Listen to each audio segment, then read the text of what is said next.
Namaste, Om Sai Ram. Today we will be starting the chapter 13th of SHRI Sai Satcharita. More Sai Leelas, diseases cured. Bhimaji Battle, Bala Shimpi, Bapu Sahib Booty, Allende Swami, Kaka Mahajani, Dattopant of Harda. The inscrutable power of Maya. Baba's words were always short, deep, full of meaning, effective, and well balanced. He was ever content and never cared for anything. He said, "Though I am a fakir, have no house or wife, and though, leaving all care, I stay at one place, the inevitable Maya teases me often. Though I forgot myself, but she cannot forget me. She always envelopes me. This Maya of the Lord harasses even Lord Brahma and others. Then, what to speak of a poor fakir like me? Those who take refuge in God will be freed from her clutches with His grace." In such terms, Baba spoke about the power of Maya. Lord Sri Krishna has said to Uddhava in the Bhagavad that the saints are his living forms, and see what Baba has said for the welfare of his devotees. Those who are fortunate and whose demerits have vanished, take to my worship. If you always say Sai Sai, I shall take you over the 7 seas. Believe in these words, and you will be certainly benefited. I do not need any paraphernalia of worship, either 8-fold or 16-fold. I rest there where there is full devotion. Now, read what Sai did for the welfare of those who surrender themselves to him. Bhimaji Battle. One Bhimaji Battle of Narayangaon, Taluka Junnar, district Pune, suffered in the year 1909 from a severe and chronic chest disease, which ultimately developed into tuberculosis. He tried all sorts of remedies, but to no effect. Losing all hopes, he ultimately prayed to God, "O Lord Narayan, help me now." It is a well-known fact that when our circumstances are well, we do not remember God, but when calamities and adversities overtake us, we are reminded of Him. So, Bhimaji now turned to God. It occurred to him that he should consult Mr. Nana Sahib Chandorkar, a great devotee of Baba, in this respect. So, he wrote to him a letter, giving all details of his malady and asking for his opinion. In reply, Mr. Nana Sahib wrote to him that there was only one remedy left, and that was to take recourse to Baba's feet. Relying on Mr. Nana Sahib's advice, he made preparations for going to Shirdi. He was brought to Shirdi and taken to the masjid and placed before Baba. Mr. Nana Sahib and Shama, Madhavrao Deshpande, were present there. Baba pointed out that the disease was due to the previous evil karma and was not disposed to interfere. But the patient cried out in despair that he was helpless and sought refuge in him, as he was his last hope, and prayed for mercy. Baba's heart melted and he said, "Stay, cast off your anxiety. Your sufferings have come to an end." However oppressed and troubled one may be, as soon as he steps in the masjid, he is on the pathway to happiness. The fakir here is very kind, and he will cure the disease and protect all with love and kindness.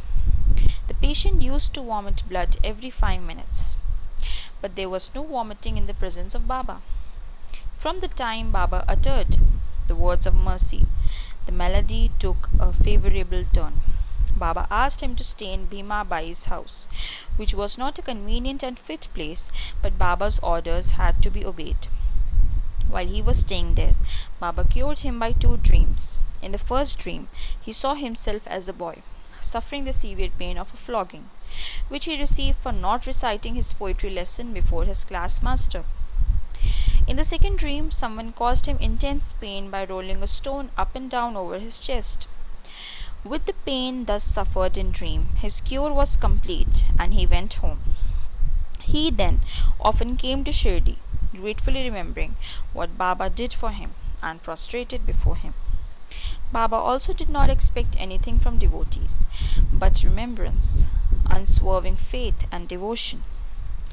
People in Maharashtra always celebrate Satyanarayan Puja in their homes every fortnight or month, but it was this Bhimaji Battle who started a new Sai Satyavrat Puja instead of Satyanarayan Vrat Puja in his house when he returned to his village. Bala Ganpa Shimpi. Another devotee of Baba, by name Bala Ganpa Shimpi, suffered much from a malignant type of malaria. He tried all sorts of medicines and decoctions, but in vain. The fever did not abate a jot, and so he ran to Shirdi and fell at Baba's feet. Baba gave him a strange recipe. In this case, as follows: give a black dog some morsels of rice mixed with curd in front of the Lakshmi temple. Bala did not know how to execute this recipe, but no sooner he went home than he found rice and curd. After mixing them together, he brought the mixture near the Lakshmi temple, where he found a black dog waving its tail.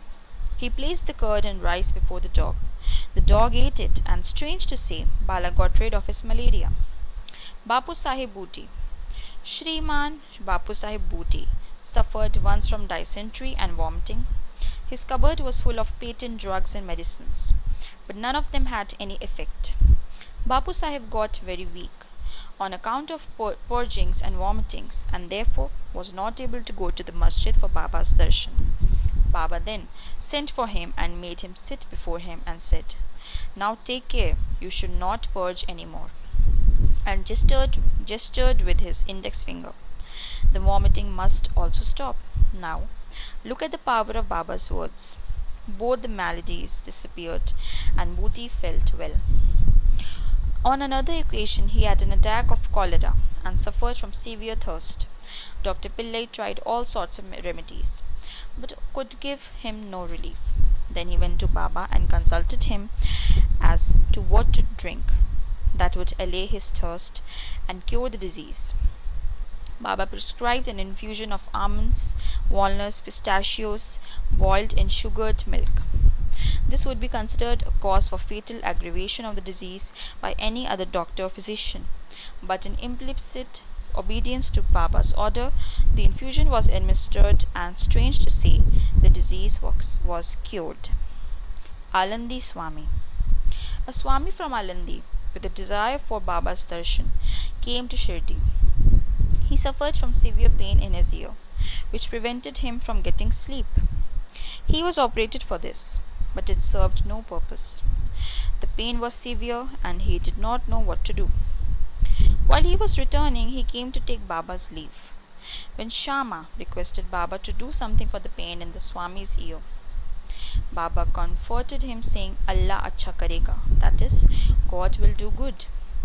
The Swami then returned to Pune, and after a week sent a letter to Shirdi, stating that the pain in his ear had subsided, though the swelling was there, and in order to get the swelling removed, he went to Mumbai for operation. But the surgeon, on examining the ear, said that there was no operation necessary. Such was the wonderful and potent effect of Baba's words. Kaka Mahajani. Another devotee named Kaka Mahajani suffered once from diarrhea. In order that there should be no break in his services to Baba, Kaka kept a tambia pot with water in some corner of the masjid, and whenever there was a call, he would go out. As Sai Baba knew everything, Kaka did not inform him of this disease, thinking that Baba would of his own cure it soon.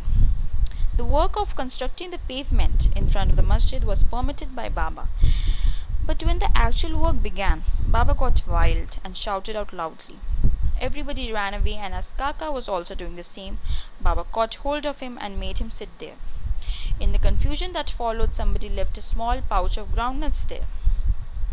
Baba took a handful of groundnuts, rubbed them in his hands, blew away the skins, and gave the clean nuts to Kaka and made him eat them.